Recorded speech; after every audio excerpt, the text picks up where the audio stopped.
आघर सरपंचकर murder ने केभे हेबा खुलासा जमीबाड़ी झमेला नेला कैं बल्लभंकर जीवन। गला 10 तारिख राति सोनपुर जिला गजबंद पंचायतर आघर सरपंच बल्लभ खेती मर्डर होता हेले मर्डर पछर कारण काना सेटा एभे तक जना नुहे पड़बार। पुलिस ई घटना ने 4 जन के अटक रखी पचरा उचरा चलई। प्राथमिक हिसाब से सूचना मिलूचे जमीन बाड़ी नहीं झमेला थिला। बल्लभ 5 एकड़ जमीन घिनी कुकुड़ा फार्म करथिले हेले 4 बछर हैला सेताके नेकरी झमेला थिला।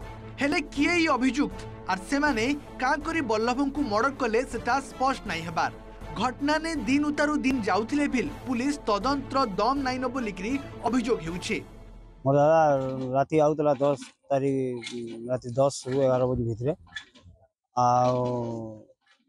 सेनो मारी देले ताकू चाललो सेतु जुगेश भई आ सुजय धनंजय प्रसाद गोविंद बेहरा और जगदीश भगवती आमे साडू आउतनो आमे देखलो मारी साइड थिले न आ दबडू थिले आमे जेते देखलो ताकू पाखे पूरा आमे लाइट मोटरसाइकिल लाइट ताकू देखलो। हरापल्ली रास्ता रे 10:30 रे दुर्बृत्त 4टा मारुदिली आमे देखलो आ गुरुतर अवस्था रे पड़ी दिले पहले ताकू आमे हॉस्पिटल नहीं दिलो। से 4 जण होजंती गोविंद बेहरा जगदीश भगवती सुजय प्रसाद आ जुगेश भई।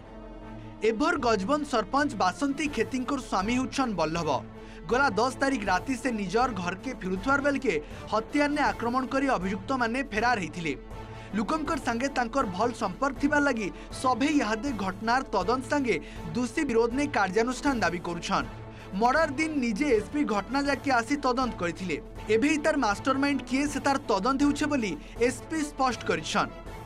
ताको हत्या करा है कि हमर एरिया रे सोरकर साख खेली हुई सबे सोर पावार न आरो लोकप्रियता लोकटे लोकंग पे भल काम करथिले आमे दुखर साथी समकर लागि आमे तो सोर पाउछ 4 लोक धरा ही गेली आ ताकर संगे जे अछन बिल तार तदन करी के ताके धरा जो। हमर 10 तारिख रात घटना हेतला और से संक्रांत रे हमर रामपुर पुलिस स्टेशन गोटे केस रजिस्ट्रेशन आइछि 98/25 रे और केस रजिस्ट्रेशन हमर तदंत चली एसी निजे खुद एटा माने इन्वेस्टिगेशन करछन आउ एफआईआर रे 4 जन का नाम अछि ऑलरेडी हमें राउंडेड अप जो 4 जन अछंती एफआईआर नेम समस्त राउंडेड अप करिछु। देखंतु वर्तमान के मास्टरमाइंड अछि न अछि सब इंटरोगेशन चली एवं अनलेस देयर इज एविडेंस न आसिला पर्यंत के मास्टरमाइंड अछि बा के ताको इन्वेस्टिगेट करिछि से जिनसे कंफर्म करि होबनी।